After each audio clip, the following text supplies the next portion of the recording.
I made like 100 today, but was hungry and looking real bummy today. You was bony and looking too funny today. I don't care, niggas still make change. Let's go. What's going on, everybody, and welcome back to another episode of the Chatting with Cheese podcast. I'm your host, Fat Cheese, and y'all already know the motto: no gimmicks, only the real. This is episode 30. Y'all know what I need from y'all. Smash that subscribe button. We on our way to 200 subscribers.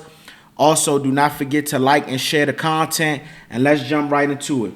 So this past Sunday, we wrapped up Wild Card Weekend. I wanted to touch on the first game of Wild Card Weekend on Saturday. So we had the Houston Texans versus the Los Angeles Chargers, where the Texans ended up coming out victorious, beating the Chargers 32-12. Justin Herbert did not play well at all in that game, throwing for 242 yards, 1 touchdown, and 4 interceptions with a 40.9 QB rate. So the question came to me, and I said, you know what? Let me go ahead and bring it to the podcast. So my first topic of this episode is Justin Herbert overrated? In my opinion, I believe Justin Herbert is overrated. Now, I know you got a lot of people who always say coming into this season, you had a lot of people putting him in the top 5 quarterbacks in the NFL. You even had people doing it the previous last year and the year before that. Justin Herbert is now 0-2 in the playoffs. The first time he lost in the playoffs, he gave up a 27-0 lead in the second half to the Jacksonville Jaguars. And he's missed the playoffs 3 times in his short career. Now, do not get me wrong. I like Justin Herbert. I think Justin Herbert, to me, as far as just a all-around quarterback, I think he can make every throw. I think he's a phenomenal thrower of the football. But at the end of the day, when it all comes down to it, it's about what you do in the playoffs. 2 times we've seen him choke in the playoffs. On Sunday, I mean, it was horrible. He threw a pick six. He threw 2 interceptions. Both of them, I think, was to Stingley. But it was just all around. It was just all around terrible. We understand you could put up the numbers. We understand you could put up the numbers in the regular season. But everything matters, and everything gets put in a magnifying glass come playoff time. So I'm gonna be honest with you. The only reason, because at first, I'm not going to lie, at first I was saying that I don't believe Justin Herbert belongs in the top 5 quarterbacks anymore, just because from what we've seen from him in these 2 playoff performances, because God forbid if Lamar Jackson, Josh Allen, any of the top dogs that people look at, Joe Burrow, if anybody was to have a performance like he just had in the playoffs, they would be getting crucified. God forbid let Dak Prescott have a moment, a game like this in the playoffs. You know what I'm saying? So I just think, yes, he's definitely 100% overrated. I would still say if you naming 5 quarterbacks off the top of the dome, you probably still would put him, just because I don't think there's nobody that you could replace him with. I don't think C.J. Stroud right now, I wouldn't put him above him.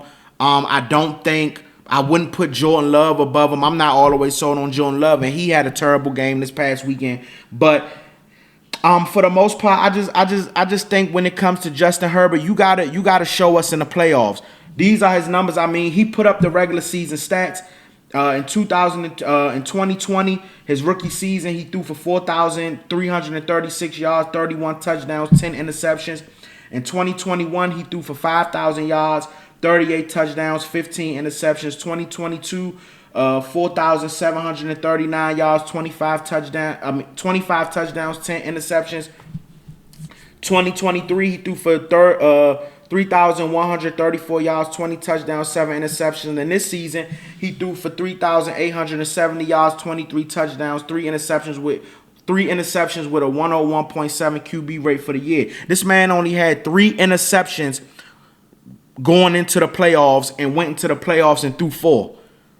Not only did he wet the bed in the game, but you're playing a depleted Houston team. Now, don't get me wrong, the Houston defense is pretty solid, but you playing a depleted Houston team. A lot of people picked the Chargers to win this game going away, and I know it's the NFL. I know it's playoff football, and nothing is guaranteed. But for you to go in there and you shouldn't have been the reason they lost. Justin Herbert was the reason that this team lost on Saturday. Point blank period, end of discussion. He was the reason that they lost this game. I just feel like, to me, some of these quarterbacks get crowned a little bit too early, and they haven't done enough to get crowned. Like I said, I believe Justin Herbert is a good quarterback. He can make all the throws. You know what I'm saying? He's athletic. He can do everything. But at the end of the day, your legacy is made and what you doing with what you do in the playoffs. And we're not gonna sit back and act like he haven't had weapons. He's had weapons since he's been in the league. So yeah, I mean, if I'm looking at it just by off these standpoints, I think Justin Herbert definitely is overrated. I think he's overrated. He has something to prove to me. I've been telling people all along that I felt like, it's just something about him. When I watch him, I don't get that. You know what I'm saying? I don't get that what everybody else see, because if you hear people, listen to people talk about him, you know what I'm saying? You thinking, when you see him, you thinking Patrick Mahomes. You thinking, you know what I'm saying? I don't get that. I don't get that when I see him. And you know what I'm saying? Saturday was just a point of emphasis, like not a point of emphasis, but Saturday was just further proving that point for me. You know what I'm saying? You can't go in a playoff game and throw 4 interceptions after your first playoff game. You gave up a 27-0 lead to the Jacksonville Jaguars in the second half. Up 27-0 late in the first half of their wild card clash with the Jaguars, the Chargers look to be cruising towards an assured playoff victory and their first division round appearance in 4 years. 2 hours in a historic Jacksonville comeback later, Los Angeles was headed home instead. You know what I'm saying? That's on your resume. This game right here is on your resume. You haven't made the playoffs. You haven't made the playoffs 3 times. So that's what I'm saying. We gotta dial it back a little bit. We gotta dial it back a little bit with crowning these quarterbacks or crowning these guys, and they haven't done anything. Justin Herbert hasn't made it out of the wild card round. But when you hear people talk, when you hear people talk, they talk like he done made it to a couple Super Bowls and some more. I just think we got to dial it back a little bit. Like I said, I'm not taking nothing away from him. I think he's a good quarterback, but I think he's overrated. And I don't think that's a crazy take. I don't think people can look at that and be like, "Oh man, no, that's not a crazy take." I think he still has more to show. I think right now, a lot of people are overrating him. If he is in your top 5, it's just because there's nobody that has really caught fire that can, you know what I'm saying, that you would put in front of him, at least for right now, at least for right at this moment. So if he is in your top 5, he's number 5. But all that about Justin Herbert this and mentioning Justin Herbert with Lamar Jackson, Patrick Mahomes, I don't want to hear that no more. I don't want to hear it. Until Justin Herbert, like I said, we know he could put up the numbers in the regular season. But until Justin Herbert do something in the playoffs or make it past the wild card round, then that's when we could start putting Justin Herbert on the with them upper echelon quarterbacks. But right now, I'm not doing it. So in my book, yes, I think he's overrated. If it wasn't for Lad McConkey, this game would have been worse than that. I don't even think they would have scored 12 points. You know what I'm saying? Lad McConkey had a hell of a game. He's been having a solid rookie season. I think he broke off like an 86-yard pass, but he had 9 receptions for 197 yards and a touchdown. But other than that, it was a terrible game for the Chargers. But all in all, it was a terrible game for Justin Herbert. So their season is over. I think Jim Harbaugh. I think is John or Jim. I think it's John. John. John, is it John or Jim? I think it's John. I think it's John, but John Harbaugh, he came in and had, his first season back in the NFL since being at Michigan all them years. And then, you know what I'm saying, since being at Michigan all them years, he had the 49ers. I think this was a solid season for him to come back and, back now getting his feet wet in the NFL. But I'm going to be honest, this right here should leave a bad taste in their mouth, though. No, pause. This should leave a bad taste in their mouth because I just think I just felt like it was I just felt like this was a game that they shouldn't have lost. I just felt like it. I felt like going into the game, they had the better quarterback. I felt like, with the injuries and stuff Houston has had over these past weeks, and them being depleted, I thought the Chargers should have went in there. And I'm not gonna say easily, but I feel like the Chargers should have went in there and handled business, and they dropped the ball. So in my opinion, like I said, for that first topic, in my opinion, I would say yes. I believe Justin Herbert is overrated. Comment down below in the video and let me know what y'all think. Moving on. Also on Saturday, this was the late night game. The Baltimore Ravens beat the Pittsburgh Steelers in a division rivalry, but in a playoff game, Baltimore ended up taking the game 28-14. So this is a topic that I came up with myself, and I don't know how many people going to agree with it, but let's see. So the second topic I came up with is, are the Steelers making the right? Oh, I'm sorry, I skipped the whole little thing. So after the game, I believe questions started coming up about the possibility of the future of Mike Tomlin. Would the Steelers move on? So the Steelers came out and said that basically, Mike Tomlin's job is safe. They're going to move forward with him, and next year he will resume being the head coach. I think this will make it his 17th season with the team. But the question that I got for the pod, and is, are the Steelers making the right decision by sticking with Mike Tomlin? And I'm going to be all the way honest with you, and this might be an unpopular opinion for some, but I think the Steelers are making the wrong decision sticking by Mike Tomlin. I think they should move on. I think it's time. I think it's ran its course. And before we get further into anything, I think Mike Tomlin is a great coach. I think Mike Tomlin I've watched a couple of his interviews. I think he's a great human being. I think guys like to play for him. I think people play hard for him. I think the city of Pittsburgh, all that good stuff. I think Mike Tomlin is a grade A coach. But I just feel like at this particular point that him and the Steelers, they've ran their course with one another. And the reason why I'm saying this is this. So many people are hell-bent on, Mike Tomlin, he hasn't had a losing season. He never had a losing season. He hasn't had a losing season. That's fine and dandy, and that's a great accomplishment to have. But you got to understand, I feel like at this point, that's more of a hindrance towards the Pittsburgh Steelers than it is a positive, because the Pittsburgh Steelers are always going to be good enough to make the playoffs, but they're not going anywhere. They're not going anywhere. The Pittsburgh Steelers have lost in the wild card round. Have lost in the wild card round. Have lost in the wild card round 1, 2, 3, 4, 5, 6, 7 times. The most recent times, 2020, 2021, 2023, and now this year. You know what I'm saying? And you're losing in the wild card rounds, which means you're being pushed back. You're being pushed back in the draft. You're never going to be able to draft the guys. So now you have to settle with going out and getting guys like Justin Fields, going out and getting guys like Russell Wilson. You're never gonna be able to find that franchise guy or go get a guy from the top of the draft, because they scraping in, they're winning games. And I'm not knocking them for winning games, but they're winning games, they're getting to the playoffs, but you're not going anywhere.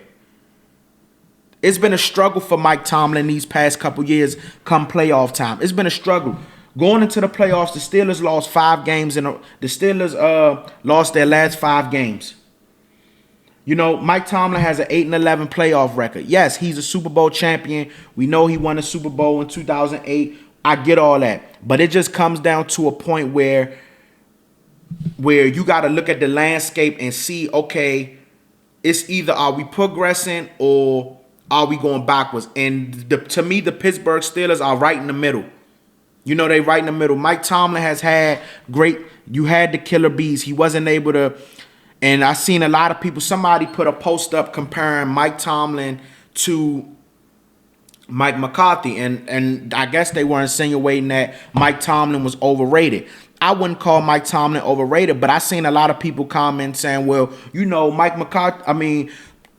Tomlin has had to do more with less. I don't agree with that. Mike Tomlin had Ben Roethlisberger,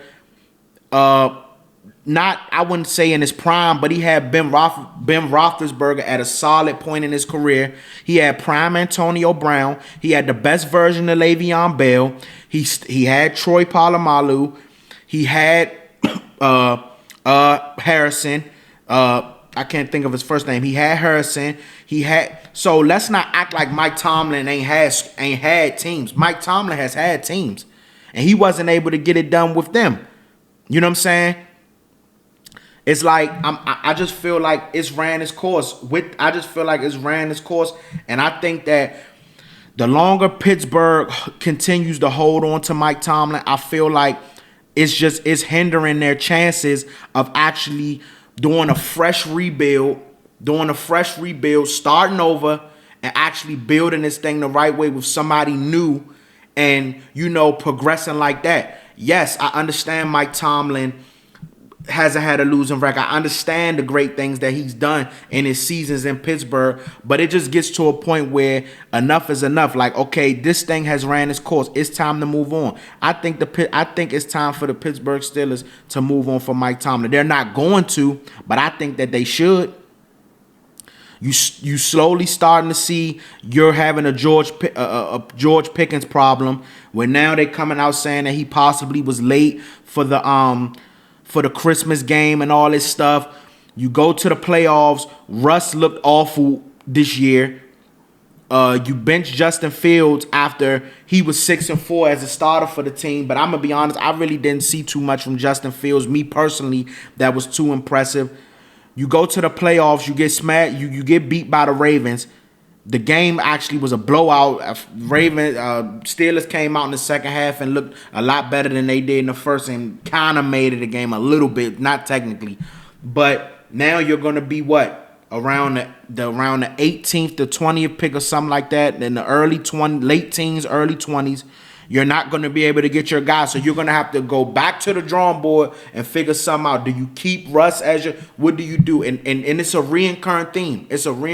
And I know the Steelers are loyal to their coaches. The Rooneys, I know they loyal to their coaches. They let Bill Cowher rock out for 15 seasons. But I just think it gets to a point where enough is enough. And I think that, I feel like it was too easy for them to say, okay, we're just gonna stick with Mike Tomlin. I think some thought should have really been into it. And I'm gonna be honest, I jumped into a couple of comment sections and chats and everything, and I think some of the fans are starting to feel the same way. I think some of the fans are starting to feel like it's time to move on from Mike Tomlin. And I mean, it's not a bad thing. The man won you a Super Bowl. The man has, he's been to the playoffs multiple years, lost in the Super Bowl. You know what I'm saying? It's been, but I just don't see. It's like, you know what I'm saying? It's like a recurring theme over and over and over and over again. You gonna do the same thing. How long are left? TJ Watt. How long are left? You want to maximize what you're getting from TJ Watt. You want to maximize what you know what I'm saying, the things that you're getting from these other young guys. And I just feel like right now you're not maximizing it because, yeah, you're going to make the playoffs, but is the playoffs the bare minimum? Is that it? Just make the playoffs and then go home? No, you don't want to keep doing that. So, like I said, in my opinion, I feel like the Steelers made the wrong decision moving on with Mike Tomlin. I think that a little more thought should have went into it.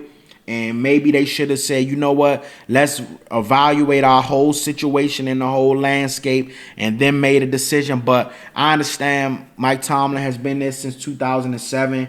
He's earned the respect of the owners, the team. He, like I said, I'm not taking nothing away from him. I think he's one hell of a coach. I think the team likes to play for him. I think all that, but I just feel like that is ran its course. I think it's ran its course, and I could be wrong, but that's my thoughts on it. I just wanted to go ahead and put that out there. But we'll see. The Steelers say that they sticking with him, so we'll see how things turn out for them going into next season. Next topic. So yesterday we had breaking news. Unfortunately, it was my Cowboys. They still making headlines. So the Dallas Cowboys and Mike McCarthy decided to part ways. McCarthy, whose contract expired after the 2024 season, won't return as Dallas Cowboys head coach next season. NFL Network Tom Pelissero initially reported that the two sides were unable to come to terms on length of contract and decided to part ways. The Cowboys denied the Chicago Bears' request to interview McCarthy for their open head coaching position last week when negotiating on an extension were presumably ongoing. The Chicago Bears and New Orleans Saints are reportedly expected to be among the teams interested in McCarthy. The Cowboys finished 7-10 with several blowout losses. They won 4 of 5 games after falling to 3-7. McCarthy helped the Cowboys win 12 games in each of the past 3 seasons, but couldn't get the team to the NFC Championship game. So my thoughts on this whole situation, I feel like, to me, this is what I think happened. I believe that the Cowboys initially denied the Bears' request to interview Mike McCarthy for their head coaching job. And I think they were hoping that if we denied him, either the Bears would hire another guy or we could lowball Mike McCarthy, and he'll just be so basically, in so many words, he'll be so, geeking, or he'll be so pressed that he'll basically take whatever we willing to give him, or he'll want to keep the job. And I think, in so many words, Mike McCarthy said F you to Jerry Jones, because I feel like this whole thing was played out terribly. I feel like if you wanted the man, you wouldn't allow him to go into his final season of his contract. I feel like that you wouldn't have prolonged it this long. I feel like you would have already had everything in place if you wanted to keep him. And I feel like Jerry Jones did the same thing to Mike McCarthy that he tries to do to free agents, and that he tries to do with everything. He tried to sell him on the cowboy allure. He tried to hope that Mike McCarthy would allow him to lowball him, and Mike McCarthy said no. And that's good. That's good on Mike McCarthy. Go get you another head coaching job and go be around a team that really appreciates you. Me personally, I'm not one of the type of people to sit here and constantly blame the coach for everything. Mike McCarthy led us to 3 12-win seasons. Things didn't go our way, but I feel like I'm not gonna say. A couple of episodes ago, I even said Mike McCarthy deserves some grace, but also I do think Mike McCarthy made a lot of mistakes, and a lot of fans wanted Mike McCarthy gone. I don't think Jerry wanted him gone, and Jerry would be a bald-faced lie if he sat there and act like he wanted him gone. I don't even agree with the whole part ways thing. I just think Mike McCarthy said no. I don't want that type of contract, and I think Mike McCarthy. I put it to you like this: I think Mike McCarthy left more than them parting ways. I think the Cowboys parted with because they ain't had no choice. So I don't know, I just feel like Mike McCarthy. I just feel like this whole situation was handled so poorly. But this is the Cowboys front office. They've been doing this for years, and this is why things haven't changed. They think just because they're the Cowboys and just because the fan base and how much they're worth and the stardom you get from being, bro, this is not the 90s. This is 2025. All that living off of what was going on in the 90s, them days are over with. And I mean, the players spoke good about Mike McCarthy and everything like that. But in my opinion, I think it's time. I thought it was time for a change. I think his voice was kind of getting a little stale, and I think a lot of guys probably took up for him because the things that they can do or get away with. There needs to be a complete culture change in Dallas. Point blank, period. There needs to be a complete culture change. The culture in Dallas is terrible, and it's been terrible for the last couple of years, despite them being able to win. The culture in Dallas have been terrible, and it is all on the back of Jerry Jones. It's all on the back of Jerry Jones. Now we got rumors coming out, and I'm going to speak on it. Now we got rumors coming out of Jerry getting on the phone with Deion Sanders to discuss the possibility of Deion Sanders becoming the head coach. Me personally, just my opinion on it, I would love Deion Sanders to become the head coach of the Cowboys. I think Deion Sanders is a leader of men. I think Deion Sanders can bring that spark. I think Deion Sanders and this is hard to believe, and a lot of people might not agree with me, but I think if it's one person in this world that Jerry Jones will honestly take a step back for, I think it'll be Deion Sanders. I think he respects Deion Sanders that much. But regardless of what goes on, who they hire or whatever, if Jerry Jones does not take a step back, this team, we're going to keep seeing the same thing. I don't care who the coach is. They will never win as long as Jerry Jones continues to want to be the forefront of the football team. In the discussion, they will never win. And I don't see Deion Sanders taking a job where he basically is getting micromanaged. I think Deion Sanders, if this thing is real, and I do honestly believe it's real, because you're not going to have the type of platforms reporting on it if it wasn't some type of truth to it. And Deion made a statement, but he didn't turn it down. You know what I'm saying? So I just think the only way Deion will really consider taking on the Cowboys job is Jerry Jones gotta let him know that he won't be in his way. And will Jerry do it? I don't know. But like I said, if it's one person that I think Jerry actually would be willing to take a step back for, I think it'll be Deion Sanders. So we will wait and see what happens. But like I said, the whole Mike McCarthy situation, I just feel like it was handled wrong. I felt like if you should have offered him a contract before and at least gave him some time.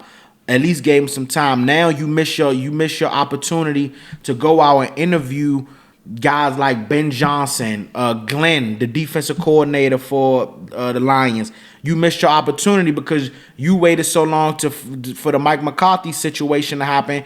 You missed your window to be able to interview them. But I'm going to be honest, I don't think those guys will want to leave their situation they in to come be undermined by Jerry Jones. Leave Detroit to come be no. They're going to want to go somewhere where they're going to have the power. So I honestly don't see neither one of those Detroit guys coming either. So I believe it'll either be Deion Sanders, which I'm hoping for. Unfortunately, Kellen Moore or, God forbid, Jason Witten, because both of those names have been mentioned too, along with Deion Sanders and others. But at the end of the day, like I said, I don't care what happens. I don't care who they hire. I don't care who they bring in. I don't care about nothing.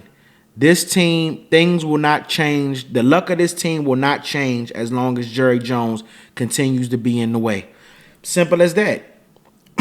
As simple as that. And I think any coach that comes in for it, they should require or request Jerry Jones to not be in the picture. And if he says he wants to be in the picture, I don't think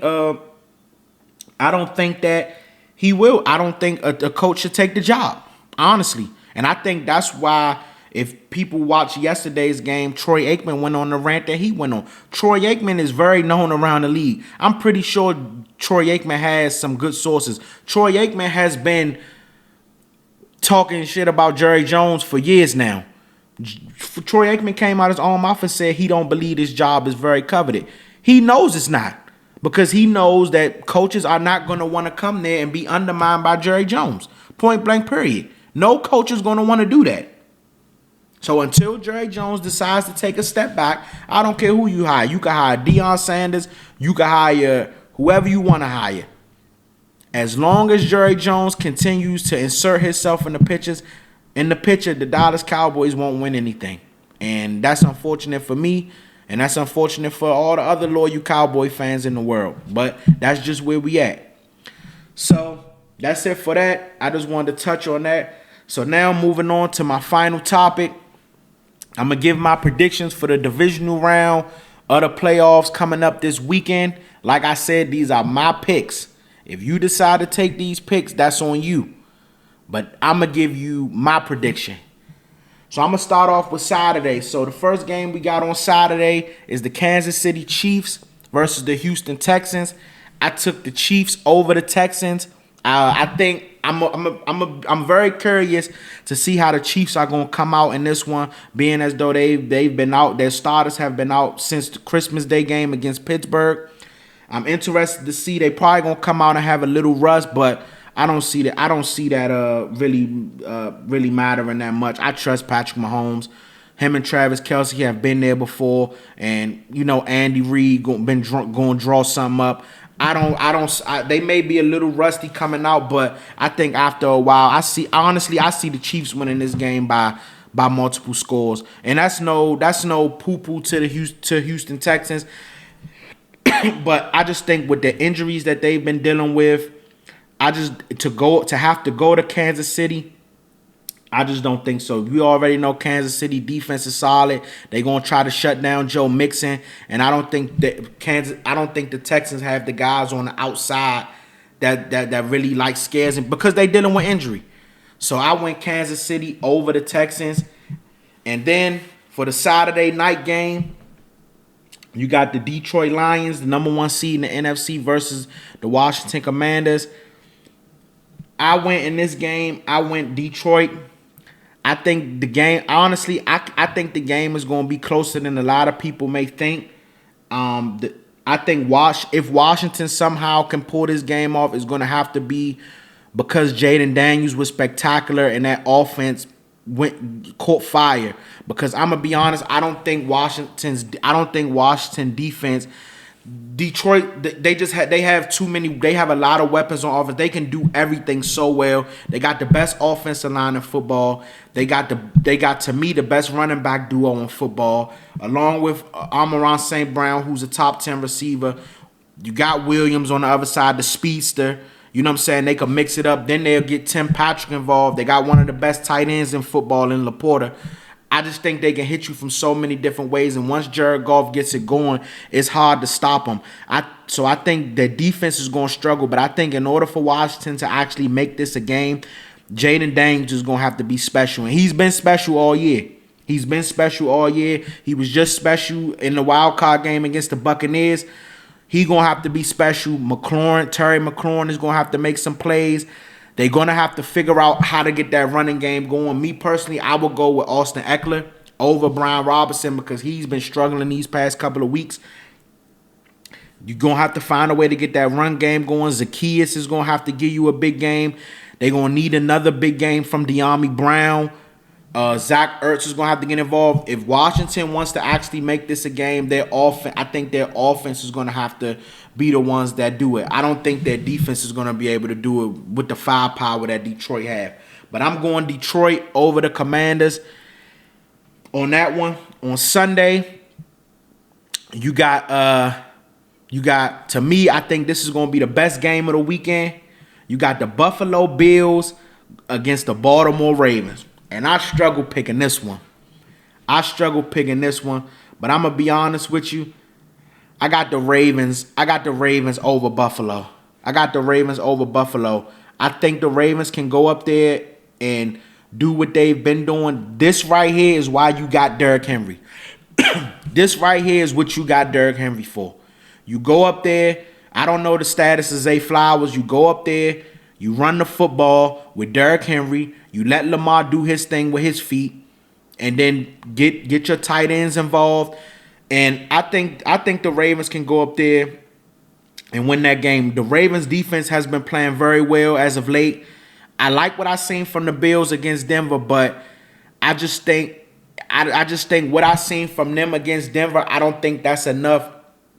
It was enough to beat Denver, but I don't think it'll be enough to beat Baltimore. And I think this is Baltimore's best opportunity to get to the Super Bowl that they've had since Lamar has been the starter there. If Baltimore can't get to a Super Bowl this year, I don't think they'll win the Super Bowl. This is the best shot. And I think that Lamar proved a lot of people wrong this year with his passing and what he's done. I think right now, Lamar, to me, I said Josh Allen was the best player in football a couple of weeks ago, but I'm going to be honest. As of right now, Lamar Jackson is the front runner for MVP, and I think he very well should be. This game could decide who the MVP is going to be. But I think this is going to be a hell of a game. I'm hoping for fireworks, but I went Baltimore. I went Baltimore over Buffalo in that game. And for the final game of the divisional round on Sunday, you got the Los Angeles Rams traveling to Philadelphia to play the Philadelphia Eagles. Now, this one right here, I thought about it all day and who I would go with in this game. I'm gonna go Philly. I'm gonna go Philly over the Rams, but I think that's gonna be a very close game, and I think the Rams can actually go in there and shock a lot of people because what I seen from Philly against Green Bay this past weekend, Philly didn't look that good to me. Now, could it have been Jalen Hurts finally coming back after sitting out all these weeks due to the concussion protocol? Maybe. But I didn't feel like Philly, the wide receivers really didn't get it going. The main topic of that game was A.J. Brown reading a book on the sideline, but I didn't feel like Philly did anything special. Their defense was solid. They lost Nakobe Dean for the year, so that's going to be huge. But I think with the firepower that the Rams got with Nakua and Kupp and Williams out the backfield, and if Matthew Stafford get hot, it could be a problem. Along with the way that defense is playing, versing them boys, they just was sacking the hell out of Sam Darnold. They sacked him, like 9 times? So I'm going to pick Philly, but I'm going to be honest with you. The Rams could definitely make this thing a game. They could definitely make this thing a game. So if Philly come in there bullshitting, thinking that they going to start slow or thinking that they could play around, then I think the Rams could shock a lot of people. But I went Philadelphia. I went Eagles over Rams for that one. And that's it for my predictions. So I appreciate everybody for tuning in. This is episode 30. Like I said, y'all can catch me here each and every week. Y'all know the motto, no gimmicks, only the real. Do not forget to smash that subscribe button. We on our way to 200 subscribers. Like and share the content. Do not forget to follow me on all socials. And y'all be blessed. I see y'all next time.